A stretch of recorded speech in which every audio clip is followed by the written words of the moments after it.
नहैले आज शैम्पू से आवता रे सोया सखी टेम्पू से।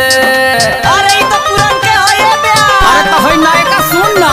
बानी हम नहैले आज शैम्पू से आवता रे सोया सखी टेम्पू से। अरे कॉपीराइट आ जाइए बे। अरे लकिया का भजन है बाबू बासे क दे।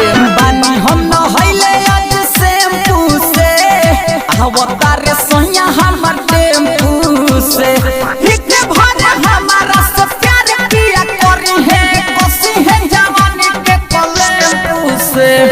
बानी हम नहैले आज शैम्पू से आवता रे सोया हमर टेम्पू से।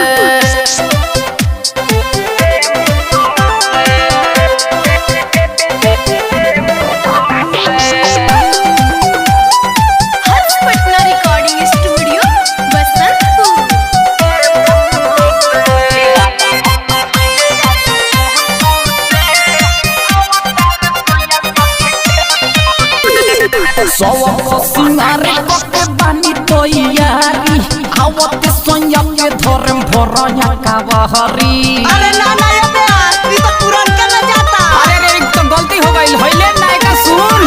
दिन दोपहर हम लगाइले हकीली मन होई खुश पलंग रात भर हिली। दिन दोपहर हम लगाइले हकीली मन होई खुश पलंग रात भर हिली। चलल बाड़े अभी उसले पूसे चलल बाड़े अभी उसले पूसे आवता रे सोया सख टेम्पू से। पानी हम नहैले आज शैम्पू से आवता रे राजा हमर टेम्पू से।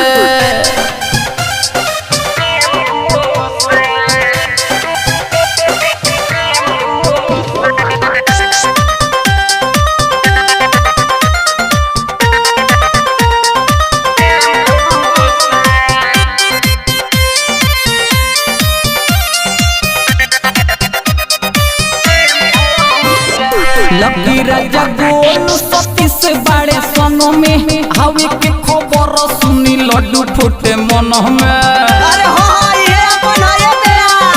तो तुमको का लगा है बाबू लकिया अपना गाता है। से गम कौले रखब इतर भीतर मार के कोरा में सुताई कभी मासूम भतार के। से गम कौले रखब इतर भीतर मार के कोरा में सुताई कभी मासूम भतार के।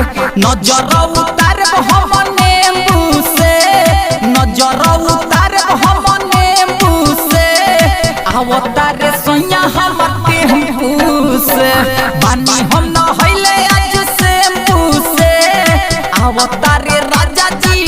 अरे टेम्पू से ये सखी अरे तोहर मिठाई खियाए बावे ना दो।